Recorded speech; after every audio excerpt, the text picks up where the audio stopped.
நமது உறவு முறைகள் பற்றி மிகவும் சிந்திக்க வேண்டிய அருமையான பதிவு.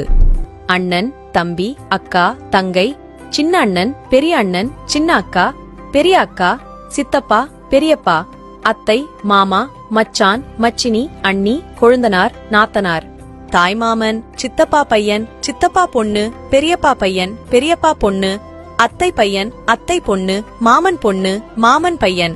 இது போன்ற வார்த்தைகள் எல்லாம் 2050க்கு மேல் யாருடைய காதிலும் விழாது.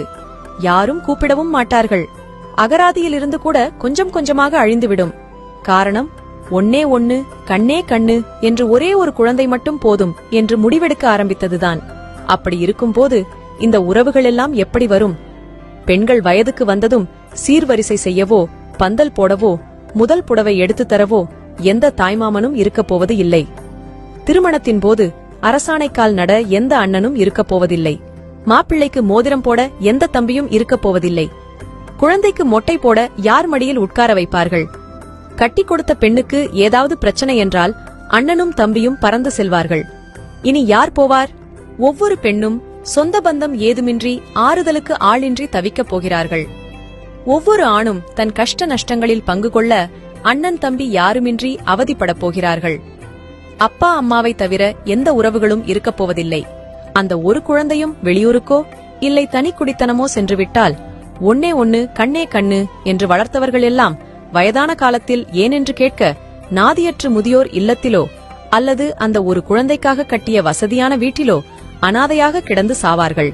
உறவுகளின் உன்னத மதிப்பை உணராமல் பொருளாதார முன்னேற்றத்தை மட்டுமே குறிக்கோளாக கொண்டு ஒரு குழந்தைக்கு மேல் வேண்டாம் என சோம்பேறித்தனப்பட்டு எந்திர வாழ்க்கை வாழ்ந்து கொண்டிருக்கும் அத்தனை பேருக்கும் இதே நிலைதான். உடல்நிலை சரியில்லாமல் ஹாஸ்பிட்டலில் சேர்க்கப்பட்டால் ஓடோடி வந்து பார்க்க உறவுகள் வேண்டாமா? சின்ன சின்ன விஷயங்களுக்கெல்லாம் எனக்கு உனக்கு என்று சண்டை போடும் அதே குழந்தைகள்தான் வயதான காலத்தில் அப்பா அம்மாவுக்கு ஏதாவது ஒன்று என்றால் நான், நீ என்று ஓடி வருவார்கள்.